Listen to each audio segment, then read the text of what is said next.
28장 목념열전. 충신은 대신들과 다투지 않는다. 목념은 그 조상이 제나라 사람이다. 목념의 할아버지 몽호는 제나라에서 진나라로 와 소왕을 섬겼으며 관직이 상경에 이르렀다. 진나라 장량왕 원년에 몽호는 진나라 장수가 되어 한나라를 쳐서 성고와 형량을 빼앗고 삼천군을 두었다. 2년에는 몽호가 조나라를 쳐서 성읍 37개를 빼앗았다. 시황제 3년에 몽호는 한나라를 쳐서 성읍 13개를 빼앗고 5년에는 위나라를 쳐서 성읍 20개를 빼앗아 동군을 두었다. 몽호는 시황제 7년에 죽었다. 몽호의 아들은 몽무이고 몽무의 아들이 몽념이다. 몽념은 한때 형벌과 법률을 배워 소송문건을 처리하는 일을 했다.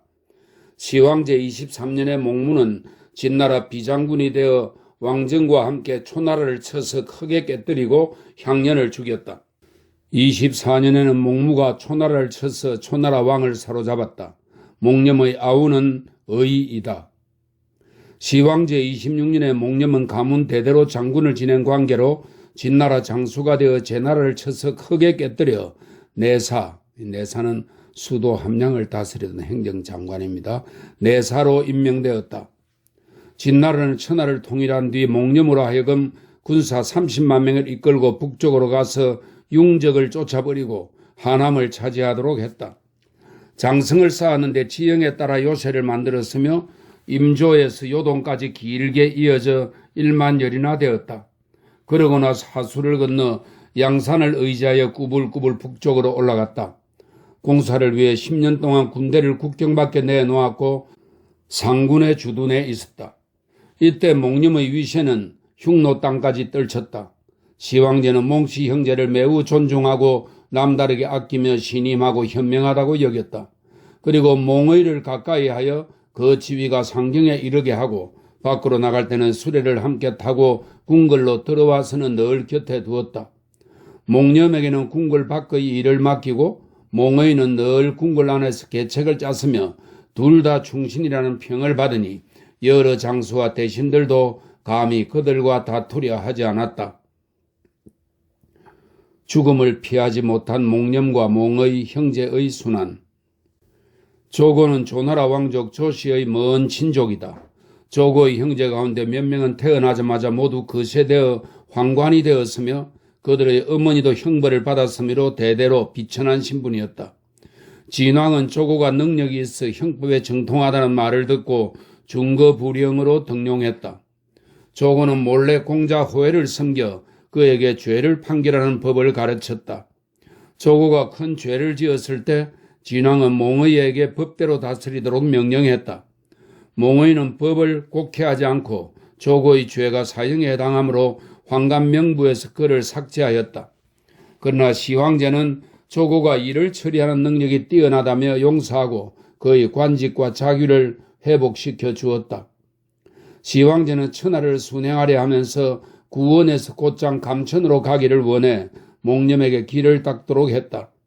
몽념은 구원에서 감천까지 1800리나 산을 깎아내리고 골짜기를 메웠지만 길이 완성되지 못했다.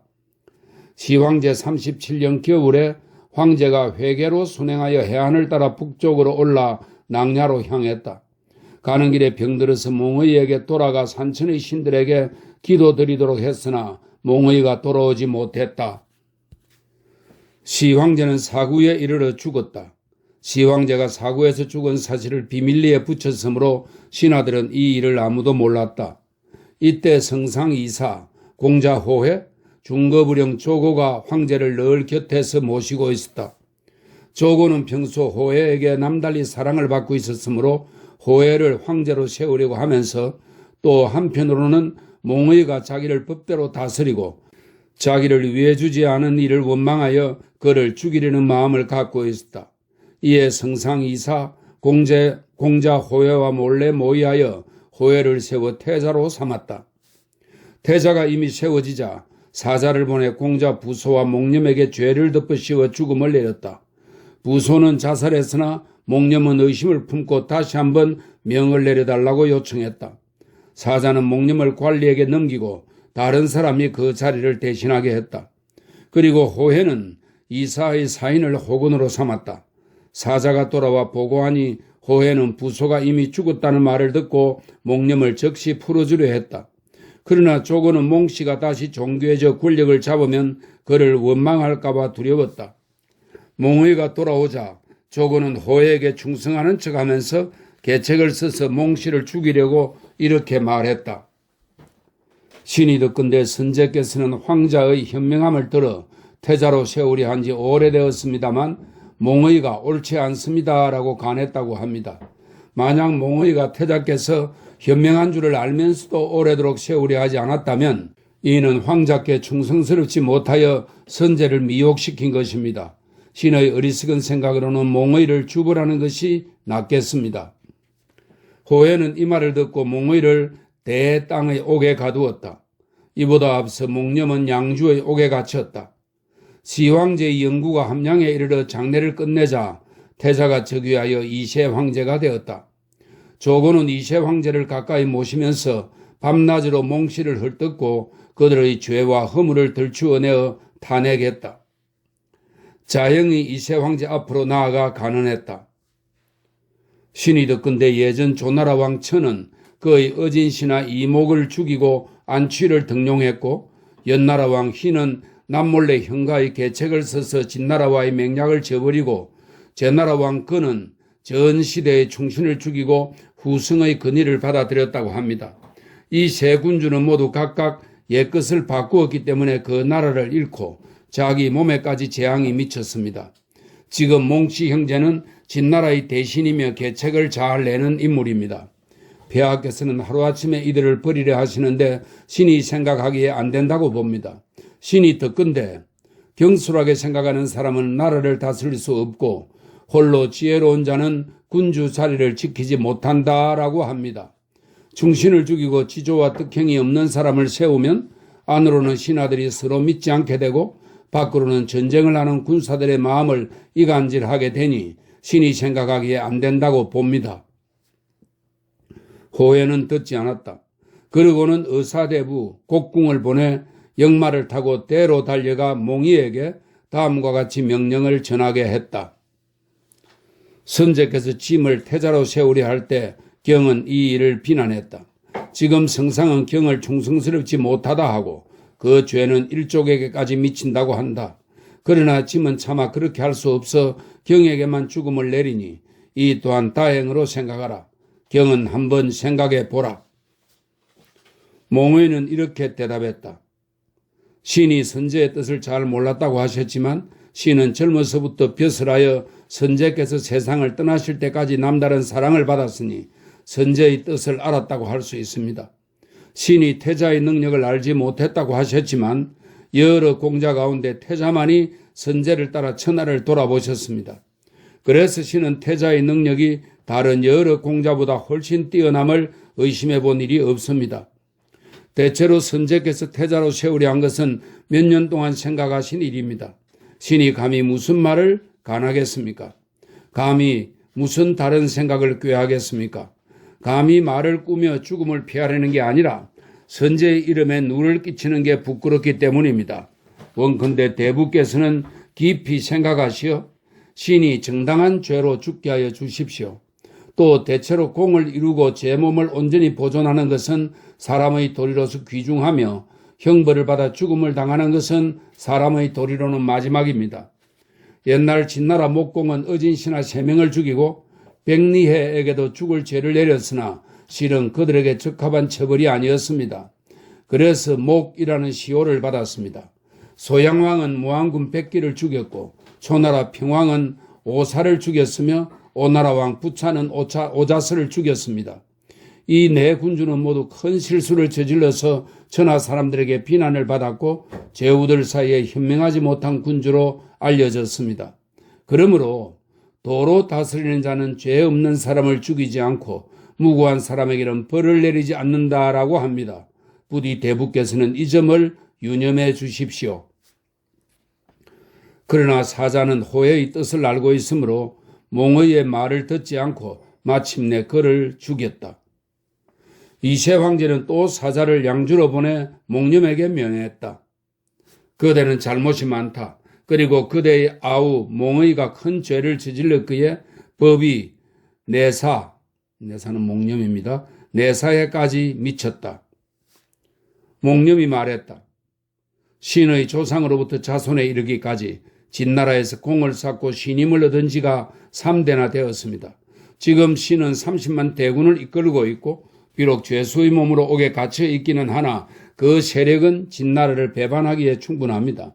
그러나 스스로 죽을 줄을 알면서도 의리를 지키는 것은 조상의 가르침을 욕되게 할 수 없고 선제의 언덕을 잊지 않고 있기 때문입니다. 옛날 주나라 성왕이 처음 즉위했을 때는 어려서 포대기를 벗어나지 못했지만 작은 아버지인 주공단이 왕을 얻고 조정에 나가 처리하여 드디어 천하를 안정시켰습니다. 성왕이 병에 걸려 위태로워지자 주공단은 스스로 손톱을 잘라 하수에 던지면서 말했습니다. 왕께서 아직 의뢰하는 것이 없기에 제가 이를 도맡아 처리하고 있습니다. 만약 허물이 있다면 제가 그 재앙을 받겠습니다. 그리고 그것을 적어 기부에, 기부는 천자가 이 사책과 문서를 보관하던 곳입니다. 그리고 그것을 적어 기부에 간직해 두었으니 충성스럽다고 할 만합니다. 성왕이 자라서 직접 나라를 다스릴 수 있게 되자 어떤 간사한 신하가 주공단은 반란을 일으키려 한 지 벌써 오래되었습니다. 왕께서 만일 대비하지 않는다면 반드시 큰일이 생길 것입니다. 라고 하였습니다. 성왕은 매우 화가 났고 주공단은 초나라로 도망쳤습니다. 성왕은 기부에 있는 문서를 보다가 주공단이 손톱을 하수에 던지며 기도한 글을 발견하자 눈물을 흘리며 말했습니다. 누가 주공단이 반란을 일으키려 한다고 했는가? 성왕은 그런 말을 한 자를 죽이고 주공단을 다시 불러들였습니다.